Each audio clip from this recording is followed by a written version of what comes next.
तो आ गए आज फिर लेकर के एक नया टॉपिक और स्वागत है आपका हमारे चैनल में।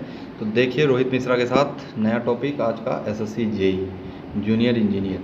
तो इसमें हम देखेंगे कौन सा पोस्ट होता है, कितने पोस्ट आते हैं, कब आता है और सैलरी क्या है, प्रमोशन क्या है, ट्रांसफ़र कैसे होता है। तो बहुत सारी चीज़ें, अलाउंसेस क्या हैं, इन सब चीज़ों के बारे में हम आज चर्चा करेंगे। इसके विषय में बहुत ही अच्छे से जानेंगे। तो एसएससी जेई क्या है, जूनियर इंजीनियर क्या है और इसको कौन कौन भर सकता है, इसकी क्राइटेरिया क्या है, क्वालिफ़िकेशन क्या चाहिए होगा इसमें, इन सब चीज़ों पर चर्चा करते हैं। तो जुड़े रहिए हमारे साथ और ज़रूर से ज़रूर सब्सक्राइब करिए चैनल को दोस्तों। तो देखिए क्या होता है एसएससी जेई और इसमें क्या क्या क्राइटेरिया और क्या क्या क्वालिफ़िकेशन वगैरह चाहिए। तो एसएससी जेई पे फुल डिटेल क्या है इसका। तो स्टाफ सिलेक्शन कमीशन इसको कंडक्ट करवाता है इस एग्ज़ाम को, और हर साल ये एग्ज़ाम निकलता है, हर साल इसका एग्ज़ाम होता है एसएससी जेई का। तो सेंट्रल गवर्नमेंट जॉब है ये, वेरियस पोस्ट आते हैं इसमें, बहुत सारी वैकेंसीज आती हैं। तो ये सबसे बड़ी चीज़ की ग्रुप बी का होता है जो पोस्ट है, ये ग्रुप बी का पोस्ट है, ग्रुप ए का नहीं है, ग्रुप बी का है और हर साल इसमें एग्ज़ाम होता है। तो सैलरी के बारे में अगर हम इस पर चर्चा करें तो सैलरी देखिए क्या है इसकी, और पहले देख लेते हैं पोस्ट क्या है इसका। तो पोस्ट जो है इसका वो जेई सिविल के लिए है, जेई इलेक्ट्रिकल के लिए है, जेई मैकेनिकल के लिए है, जेई क्वांटिटी सर्विंग के लिए है, जेई कॉन्ट्रैक्ट के लिए। तो बहुत सारे पोस्ट होते हैं इसमें सब चीज़ों को। सिविल वाला अपना अलग डिपार्टमेंट, जेई वाला इलेक्ट्रिकल वाला अपना अलग डिपार्टमेंट, जेई मैकेनिकल वाला अपना अलग डिपार्टमेंट। तो ऐसे ही सबका अलग अलग डिपार्टमेंट होता है, बहुत सारे डिपार्टमेंट्स होते हैं, उस पर भी हम चर्चा करेंगे। तो इस पर देखिए सैलरी क्या होती है, इसकी कितनी सैलरी होती है, स्टार्टिंग कितना है, बाद में कितना मिलता है, इस पर चर्चा करेंगे हम। तो देखिए सैलरी जो है इसका बेसिक पे जो होता है ये 35,400 रुपये पर मंथ आता है इसमें, क्वालिफाई करने के बाद जब आप जेई बन जाते हैं तो। और अलाउंसेस क्या क्या हैं इसमें, तो डीएनएस अलाउंसेस हैं, हाउस रेंट अलाउंसेस हैं जो 24%, 60%, 8%। तो ये जो हाउस रेंट अलाउंसेस है ये जगह, ये कंडीशन और जगह पे डिपेंड करता है कि आप किस जगह पे आपकी पोस्टिंग हुई है। तो जिस जगह पे हुई वैसा ही आपको हाउस रेंट अलाउंसेस मिलता है। तो 24% मिलता है, 60% मिलता है और 8% मिलता है। तो देखें आगे इसमें ग्रॉस सैलरी जो होती है इसकी 46,000 टू 52,000 पर मंथ होती है, जो डिपेंड करती है प्लेस और पोस्टिंग पर कि आपका कौन सा प्लेस कहाँ पर किस स्थान पर पोस्टिंग हुआ है, उसके अकॉर्डिंग टू सैलरी आपको डिसाइड की जाती है, सैलरी दी जाती है। और डिडक्शन होता है इसमें जो भी, तो एनपीएस नेशनल पेंशन स्कीम के लिए 4,000 रुपये इसमें से कट जाता है, फिर टैक्स के लिए जाता है कुछ। तो इन हैंड सैलरी जो आपको मिलती है वो 40,000 टू 45,000 पर मंथ मिलती है। मतलब जो 52 थी वो 45,000 पर आ गई, जो 46 टू 52 थी वो आ गई 40 और 45 पे। तो ये तो आपका एनपीएस नेशनल पेंशन स्कीम चला जाता है, जो पेंशन बाद में मिलता है आपको, तो उसके तहत चला जाता है। तो पर मंथ आपको मिलता है सब काट पीट के लगभग 40 से 45। अब हम बात करेंगे अगर प्रमोशंस के लिए, तो प्रमोशन इसमें बहुत स्लो होता है, स्लो प्रमोशन होता है। ये जूनियर इंजीनियर का जो होता है इसमें जो फर्स्ट प्रमोशन होता है तो होता क्या है, बहुत स्लो होता है। अब होता क्या क्या है इसमें अगर प्रमोशन देखा जाए तो जूनियर इंजीनियर 10-12 फर्स्ट प्रमोशन है इसका, फिर उसके बाद कह रहा है कि सीनियर सेक्शन इंजीनियर पे होता है, फिर एग्जीक्यूटिव इंजीनियर पे होता है। तो मतलब होता तो है लेकिन बहुत स्लो होता है। ये 4-5 साल बाद एक एग्ज़ाम करवाते हैं यहाँ पे, तो कंपनी के नॉर्म्स से। तो वो एग्ज़ाम जब आप क्लियर कर जाएंगे तो आपका धीरे धीरे प्रमोशन होगा। तो एग्ज़ाम जो होता है उसके बाद अगर हम देखें तो ये देखिए executive engineer, senior section engineer जो भी पीछे मिला था आपको, और जो डिपार्टमेंटल एग्ज़ाम होता है वो आफ्टर 4-5 ईयर्स डिपेंड करता है ऑन डिपार्टमेंट पे, वो 4-5 ईयर बाद लेता है या 6-7 साल बाद लेता है। तो जब वो एग्ज़ाम आप क्वालिफाई करेंगे तो आप आगे जूनियर इंजीनियर के पद से और आगे सीनियर इंजीनियर भी बन सकते हैं। तो ये होता है प्रमोशन का फंडा। अब देखें मोड ऑफ अप्लाई ऑनलाइन, अगर इसका हम मोड ऑफ अप्लाई देखें, अप्लाई कैसे किया जाता है, ऑनलाइन किया जाता है, ऑफलाइन नहीं होता, ऑनलाइन होता है। और एप्लीकेशन जो फीस होती है इसकी जनरल ओबीसी की 100 रुपये होती है। अब हम बात करें इसको कैसे किया जाता है, कि आवेदन कैसे किया जाता है इसका, तो उस पर चर्चा हो रहा है यहाँ पे। तो जनरल ओबीसी का जो होगा वो होगा दोस्तों 100 रुपये, और जो SC ST ये फ्री होता है, 0 होता है। ऑल कैटेगरी फीमेल भी 0 होता है। तो यहाँ पे देखिए लिखा है कि fee can be paid through भीम UPI नेट बैंकिंग, और कैसे भी करके आप वीज़ा मास्टर कैसे भी करके आप इसको फी दे सकते हैं, जो क्रेडिट कार्ड डेबिट कार्ड उससे भी दे सकते हैं इसको। तो यहाँ पे इसका जो एलिजिबिलिटी क्राइटेरिया है अब हम वो देखेंगे क्या है। ये तो हो गया, इसको जब ऑनलाइन भरते हैं, जैसे ऑनलाइन किसी भी एग्ज़ाम का प्रोसेस होता है वैसे ही प्रोसेस होता है इसका भी। तो कैसे भी करके आप पैसा इसमें दे सकते हैं, जो फ़ी होगा वो फ़ी कैसे भी आप दे सकते हैं। तो इसका जो एलिजिबिलिटी क्राइटेरिया है वो नेशनलिटी अगर देखा जाए तो सिटीजन ऑफ इंडिया के लिए नेशनलिटी होती है इसकी। एज लिमिट अगर देखा जाए तो डिफरेंट फॉर डिफरेंट पोस्टेस होते हैं, जैसे जैसे जो डिफरेंट पोस्ट हैं, जो पोस्ट हैं उनका सबका अपना अलग अलग होता है। जैसे CWC हो गया, CPWD हो गया, तो इन सब के लिए सबका अपना अलग अलग होता है। वैसे अगर देखा जाए तो 30 ईयर्स और 32 ईयर्स तक होते हैं इसमें।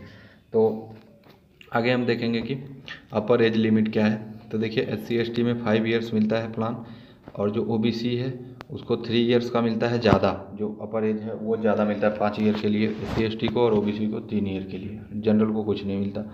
PWD में देखिए 10, 13, 15 ईयर्स तक ये होता है। और कह रहा एक्स सर्विसमैन में 3 ईयर्स के लिए मिलता है। जो सर्विसमैन होता है एक्स में जो छूटा वो पहले से रहा हो सर्विसमैन, उसको 3 ईयर्स के लिए मिलता है। तो ये एज लिमिट हो गई इसकी। सिलेक्शन प्रोसेस क्या है, अगर इसका सिलेक्शन प्रोसेस देखा जाए तो ये पेपर फर्स्ट और पेपर सेकंड 2 पेपर करवाता है। उसके बाद डॉक्यूमेंट वेरिफिकेशन करवाता है। एक प्री होता है, एक मेंस होता है, उसके बाद डॉक्यूमेंट वेरिफिकेशन होता है इसमें। तो जब प्री निकल जाए उसके बाद मेंस देना पड़ता है। मेंस के बाद आपको डॉक्यूमेंट वेरिफिकेशन कराना पड़ेगा, उसके बाद आपका सिलेक्शन हो जाएगा। तो देखिए एग्ज़ाम पैटर्न क्या है। अगर एग्ज़ाम पैटर्न इसका देखा जाए तो पेपर फर्स्ट में एग्ज़ाम पैटर्न जो होता है, पेपर फर्स्ट का ऑब्जेक्टिव टाइप होता है। CBT होती है, कंप्यूटर बेस्ड एग्जामिनेशन जिसको बोला जाता है, CBT कंप्यूटर बेस्ड एग्जामिनेशन। तो मल्टीपल चॉइस क्वेश्चंस आते हैं इसमें जो ऑब्जेक्टिव होते हैं। और अगर सब्जेक्ट देखा जाए इसका तो देखिए यहाँ लिखा हुआ है जैसा कि जनरल इंटेलिजेंस एंड रीजनिंग 50 का आता है। नंबर ऑफ क्वेश्चन 50 होते हैं, नंबर ऑफ मार्क्स 50 होते हैं। जनरल अवेयरनेस में 50, जनरल इंजीनियरिंग का लेकिन 50 नहीं होता, वो 100 होता है। चाहे सिविल का हो, चाहे मैकेनिकल का हो, चाहे इलेक्ट्रिकल का हो, और टोटल मिला के हो जाता है 200। तो total number of marks total हो जाते हैं 200, मतलब पर क्वेश्चन पे पर मार्क्स मिलता है, एक क्वेश्चन पे 1 नंबर। एग्ज़ाम ड्यूरेशन इसका जो होता है 2 घंटे का होता है। और आगे हम देखेंगे कि इसको हम दोनों में दे सकते हैं, इंग्लिश और हिंदी, किसी में भी जो भी आप चूज करना चाहेंगे। तो बाईलिंगुअल है ये, दोनों को आप दे सकते हैं कैसे भी करके। अब देखें अगर हम एग्ज़ाम ड्यूरेशन को, तो देखिए एग्ज़ाम ड्यूरेशन दिया हुआ है, फिर वही चीज़ जो दे दिया इसमें। तो देखिए there will be negative marking of 0.25 marks for each wrong answer in paper first. बोला है 0.25 मार्क्स जो है वो डिडक्ट कर लिया जाएगा, निगेटिव मार्किंग हो जाता है 0.25 का अगर आप कोई आंसर गलत देते हैं तो marks scored by candidates in paper first will be normalised by using the formula published by the commission through notice, and such normalized scores will be used to determine final merit and cut-off marks. And based on the normalized marks scored in the paper first, that is computer based examination, candidates will be shortlisted category wise to appear in paper second. तो shortlist किया जाता है उन बंदों को, उन students को जो पेपर फर्स्ट को कट ऑफ को, जो पेपर फर्स्ट का कट ऑफ होता है उसको क्वालिफाई कर जाते हैं। नॉर्मलाइजेशन के बाद जब उनका कट ऑफ पार हो जाता है, जब वो क्वालिफाई कर जाते हैं, तो सेकंड पेपर के लिए इनको बुलाया जाता है। किसके लिए? मेंस के लिए वो शॉर्ट लिस्टेड होते हैं। तो पेपर 2 का देखिए डिस्क्रिप्टिव टाइप होता है ये, और रिटन एग्जामिनेशन होता है इसमें। तो इसमें सब्जेक्ट जो है वो जनरल इंजीनियरिंग ही होता है केवल, इसमें नॉन टेक नहीं होता, कुछ सब टेक्निकल ही होता है, और 300 मार्क्स का होता है। इसमें भी जो एग्ज़ाम ड्यूरेशन होता है वो 2 घंटे का ही होता है। तो यहाँ पे लिखा हुआ है, बाकी सब आप देख सकते हैं। इसमें मेन इसका यही था कि 300 मार्क्स का होता है और 2 घंटे का होता है। जो पेपर एग्ज़ाम ड्यूरेशन जो होता है वो 2 घंटे का होता है। तो